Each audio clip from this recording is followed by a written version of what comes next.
자, 이웃하지 않는 경우의 수를 구하는 것을 한번 해보겠습니다. 8개의 의자, 똑같이 생긴 의자가 있습니다. 요 중에 3개의 곰인형을 가지고 곰인형을 요 의자 위에 놓으려고 한다. 그런데 곰인형이 이웃하지 않도록 의자에 놓도록 해라 라고 했습니다. 그래서 이렇게 이웃하지 않도록 놓아보자. 곰인형도 구별이 되지 않습니다. 이런 경우에는 보통 곰인형이 앉을 의자를 빼버립니다. 그러면 3개의 의자를 빼버린다. 남은 의자가 3개, 4개, 5개 남았습니다. 그러고 나면 곰인형 앉을 의자를 이 사이사이에다가 집어넣으면 됩니다. 그러면 6군데 중에서 3개를 선택해서 넣으면 되겠죠. 그리고 곰인형이 구별되지 않으니까 6, 4, 3 해버리면 되겠습니다. 그래서 20이다가 됩니다. 거기에 반해서 문제 7번으로 뛰어넘어서 문제 7번을 먼저 해보겠습니다. 여기 구별이 요거 2개 차이점이 뭐냐? 이거는 수험생 A, B, C, D 서로 다른 사람입니다. 이거는 구별되지 않고 여기도 마찬가지 방법을 사용합니다. 10개의 의자가 있는데 수험생 A, B, C, D가 요 의자에 앉을 것이다. 그런데 어느 두 사람도 이웃하지 않도록 앉는 방법의 수라고 했습니다. 마찬가지로 수험생 A, B, C, D가 앉을 의자를 4개를 지워버립니다. 그리고 나서는 2, 4, 6개 남았죠. 그러면 6명 사이사이에 하나, 둘, 셋, 넷, 다섯, 여섯, 일곱. 요 7개 사이에 7개 중에서 4개를 택해서 그러면 7, 4 그래가지고 앉으면 되는데 이거는 순서가 정해지죠. A, B, C, D 4명을 일렬로 나열하는 방법의 수. 결국 이거는 7P4입니다. 구별이 될 때는 7P4 그리고 구별되지 않을 때는 조합 C를 사용하면 되겠습니다. 그래서 840이랍니다. 문제 2번도 같은 유형 10개의 책상이 있는데 3개의 전화기가 있다. 근데 이번에는 전화기가 구별이 안 된다고 했습니다. 어느 2개의 전화기도 이웃하지 않도록 배치하는 방법의 수는 이라고 했습니다.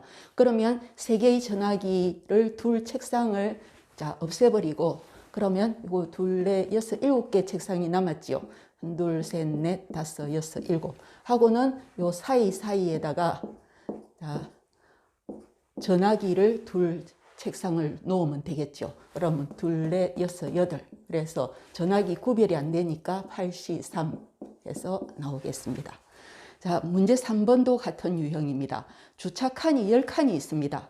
그런데 10개 세대의 승용차를 이렇게 두려고 주차를 시키려고 하는데 어느 2대도 인접하지 않도록 주차하는 방법의 수를 구해라 라고 했습니다.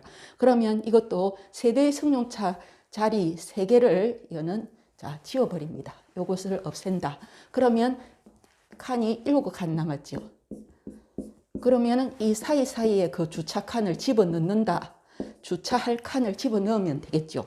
그러면 여기는 역시 8개 중에서 3대 들어갈 자리에서 56이 됩니다. 문제 4, 1부터 13까지의 자연수 중에서 어느 2개도 연속하지 않는 4개의 자연수를 뽑는 방법의 수라고 했습니다. 그리고 뽑힌 수들의 순서는 고려하지 않는다. 그러면 요 1에서 13까지 수가 들어갈 칸을 이렇게 만들어 두었습니다. 그런데 여기서도 4개의 자연수 4개가 들어갈 자리를 없애자. 그래서 4칸을 지워버립니다. 그리고 남은 2, 4, 6, 8, 9개가 남았죠. 그러면 그 사이사이에다가 사이가 여기부터죠. 1개,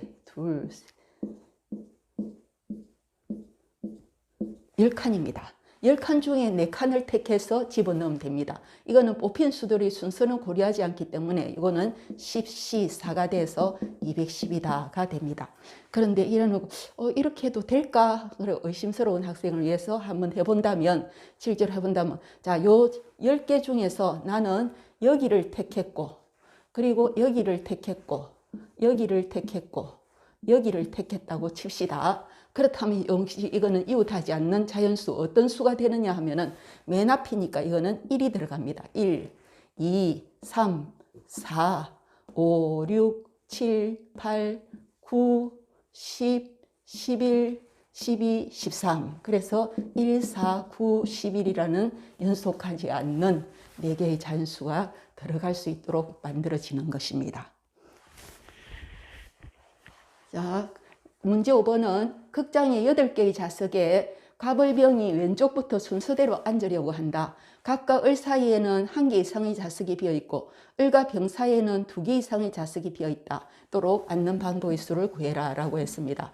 그러면 자, 그럼 여기서는 갑과 우리 여태까지는 갑을병이 앉을 의자를 자 떼나 치워두었다가 나중에 사이에 집어넣는 방법을 썼는데 여기서는 그렇게 하면 안 됩니다. 한 개 이상의 좌석, 두 개 이상의 좌석이 비어 있어야 된다고 했습니다. 그래서 이번에는 자 비어 있는 비어야 할 요 좌석의 수만큼 최소한의 수, 최소한 한 개, 두 개 합해서 최소한 세 개의 의자를 떼버립니다.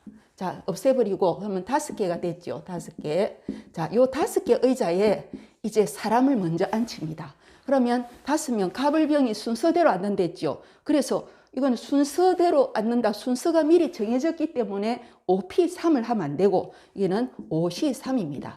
자, 5개 중에 3개를 택해서 그러면 갑을병이 갑, 을, 병 이렇게 들어갔다. 갑을병이 이렇게 앉았다 라고 치면은 이거는 자, 그 다음 어떻게 하느냐. 갑과 을 사이에는 한 개의 좌석을 집어넣습니다. 그리고 을과 병 사이에는 두 개의 좌석을 집어넣습니다. 결국 갑과 을 사이에는 한 개가 들어갔고 을과 병 사이에는 세 개가 들어가고 어쨌든 갑을 사이에는 한 개 이상, 을과 병 사이에는 두 개 이상의 좌석이 들어갈 수가 있게 되는 겁니다. 그래서 여기서는 10가지가 되겠습니다. 자, 그리고 다음 시간에는 조금 더 난이도가 있는 문제를 풀어보도록 하겠습니다.